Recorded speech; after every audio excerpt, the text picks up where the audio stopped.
உறவுகளும் சார்புகளும் பயிற்சி. Relations and functions exercise. கணக்கு 5. R is a set of order pair x, x square. இங்கு x ஆனது 13ஐ விட குறைவான பகா எண்கள். இந்த உறவின் மீது வீச்சகமானது என்ன? xக்கு ஒரு லிமிடேஷன் கொடுத்திருக்காங்க. 13ஐ விட குறைவான பகா எண்கள். என்னென்ன எண்களை நம்ம கொடுக்கலாம்? 2, 3, 5, 7, 11. இது எக்ஸின் மதிப்புகள். இங்க கேட்டிருக்கிறது வீச்சகம். அப்ப எக்ஸின் மதிப்பு மதிப்பகத்துல வரும், அதாவது டொமைன்ல வரும். ஸோ எக்ஸ் ஸ்கொயரோட வேல்யூ வேணும். ஸோ எக்ஸ் ஸ்கொயர்னா மேல இருக்கிற எக்ஸ் மதிப்புகளை எல்லாம் அப்படியே ஸ்கொயர் பண்ணி எழுதிருங்க. 4, 9, 25, 49, 121. இதுதான் வீச்சகம். இந்த எண்களை உள்ளடக்கிய கணம் தான் வீச்சகம். எங்க இருக்கு? ஆப்ஷன் சில இருக்கு. டிக் பண்ணிக்கோங்க. 6வது வினா, a+2, 4 மற்றும் 5, 2a+b ஆகிய வரிசை ஜோடிகள் சமம் எனில் a, b என்பது என்ன? ஆப்ஷன்ஸை பார்த்துக்கோங்க. a+2, 4ம் 5, 2a+bயும் சமம். அப்ப a+2 = 5, இது சமன்பாடு 1. 2a+b = 4, இது சமன்பாடு 2. இந்த 2 சமன்பாடுகளையும் நம்ம தீர்க்கணும். முதல் சமன்பாட்டில் a இன் மதிப்பை கண்டுபிடிக்கலாம். 2வை வலது பக்கம் அனுப்புங்க. ஸோ a = 5 - 2, 3 அப்படின்னு கிடைச்சிருச்சு. a இன் மதிப்பு 3 அப்படிங்கிறத இரண்டாவது சமன்பாட்டில் பிரதியிடுவோம். ஸோ 2a, ஏக்கு பதிலாக 3.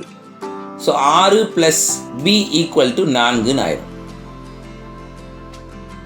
இதுல b தான் நமக்கு வேணும். 6 அடுத்த பக்கத்துக்கு அனுப்பிட்டோம்னா -6ன்னு வந்துடும். ஸோ b = 4 - 6 - 2 அப்படின்னு கிடைச்சிருச்சு. a இன் மதிப்பு 3, b இன் மதிப்பு -2. அப்ப a, b என்ன வரும்? 3, -2. எங்க இருக்கு? ஆப்ஷன் D இருக்கு. டிக் பண்ணிக்குவோம்.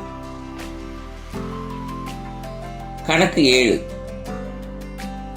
n of a = m, n of b = n என்க. a இலிருந்து b க்கு வரையறுக்கப்பட்ட வெற்று கணமில்லாத உறவுகளின் மொத்த எண்ணிக்கை என்ன? இப்ப உறவுகள்ல வெற்று கணமும் இருக்கும். a இலிருந்து b க்கு வரையறுக்கப்பட்ட உறவுகளின் மொத்த எண்ணிக்கை 2mn. இதுல வெற்று கணமும் அடங்கும். ஆனா வெற்று கணமில்லாத உறவுகளின் எண்ணிக்கை 2mn - 1. ஆப்ஷன்ல இருக்கா? ஆப்ஷன் C இருக்கு. டிக் பண்ணிக்கோங்க. 8வது வினா, set of order pairs a, 8 and 6, b. இந்த உறவானது சமணிச்சார்பு எனில் a மற்றும் b மதிப்புகளாவன முறையே என்ன? சமணிச்சார்புனா என்னன்னா, ஒரே மதிப்புடைய எழுத்துக்களோ எண்களோ வரிசை ஜோடிகளா இருக்கணும். அதாவது a, b, b, c, c அப்படியா இருக்கணும். அப்படி இருந்தாதான் அது சமணிச்சார்பு.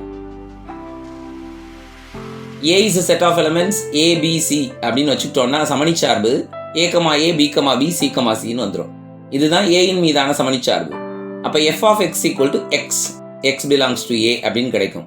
அப்ப a இன் நிழல் உரு a ஆ தான் இருக்கணும், b இன் நிழல் உரு b ஆ தான் இருக்கணும். அப்ப இங்க a இன் நிழல் உரு 8 இருக்கு.